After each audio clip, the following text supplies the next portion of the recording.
यह कहानी एक युवा धावक रोहन की है जो अपने सपनों को पाने के लिए संघर्ष करता है। कई असफलताओं के बावजूद वह कभी हार नहीं मानता और अंत में अपनी मेहनत और धैर्य से सफलता प्राप्त करता है। सपना और संघर्ष की शुरुआत। रोहन एक छोटे से गांव में रहता था और उसे दौड़ने का बहुत शौक था। जब भी वह स्कूल से घर आता, खेतों के रास्ते में दौड़ लगाता और खुद को तेज बनाने की कोशिश करता। एक दिन उसने टीवी पर एक इंटरनेशनल एथलीट को देखा और सोचा, अगर वह इतना तेज दौड़ सकता है तो मैं क्यों नहीं। लेकिन समस्या यह थी कि उसके पास न तो अच्छे जूते थे, न कोई कोच और न ही ट्रेनिंग की सुविधा। गांव के मजाक उड़ाते और कहते, गांव के लड़के कभी बड़े धावक नहीं बन सकते। पहली असफलता रोहन ने जिला स्तर की रेस में भाग लेने का फैसला किया। उसने अपनी पूरी ताकत लगा दी, लेकिन जब दौड़ पूरी हुई तो वह 5वें स्थान पर आया। लोगों ने कहा, देखा, हमने कहा था ना कि तुमसे नहीं होगा। रोहन निराश हो गया, लेकिन उसने खुद से कहा, अगर मैं अभी रुक गया तो सच में हार जाऊंगा, लेकिन अगर मैं और मेहनत करूं तो अगली बार जीत सकता हूं। कड़ी मेहनत और चुनौतियां। अब रोहन ने पहले से भी ज्यादा मेहनत करनी शुरू कर दी। सुबह 4 बजे उठकर खेतों में दौड़ता, बिना जूतों के कंकरीले रास्तों पर प्रैक्टिस करता।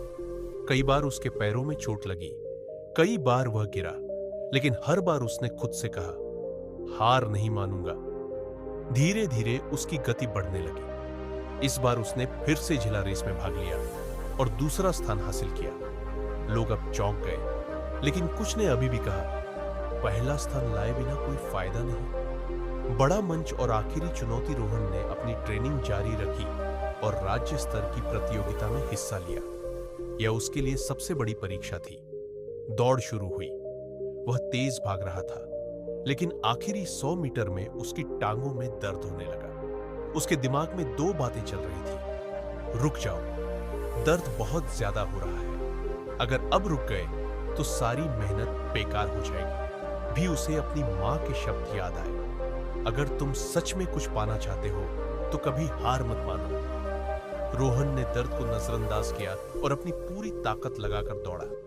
जैसे ही वह फिनिश लाइन पर पहुंचा, उसने देखा वह पहले स्थान पर था। जो वही लोग जो उसका मजाक उड़ाते थे, अब उसकी तारीफ कर रहे थे। जब रोहन से पूछा गया कि उसने कैसे जीत हासिल की, तो उसने बस इतना कहा, मैं सिर्फ एक चीज जानता था, हार मत मानो। संघर्ष हंसबी की जिंदगी में आता है, लेकिन हार वही मानता है जो कोशिश करना छोड़ देता है। लोग क्या कहते हैं, इससे ज्यादा जरूरी यह है कि आप खुद अपने बारे में क्या सोचते हैं। हार और असफलता सिर्फ आगे बढ़ने के रास्ते हैं। जो सीखता है वही जीतता है। अगर आपको भी कभी लगे कि हालात मुश्किल है और हार मानने का मन कर रहा है, तो बस याद रखना, थोड़ा और धैर्य रखो, थोड़ा और मेहनत करो, क्योंकि जीत उन्हीं की होती है जो कभी हार नहीं मानते। तो क्या आप भी अपने सपनों के लिए हार मानेंगे या लड़ते रहेंगे? कमेंट में बताइए। Blast of.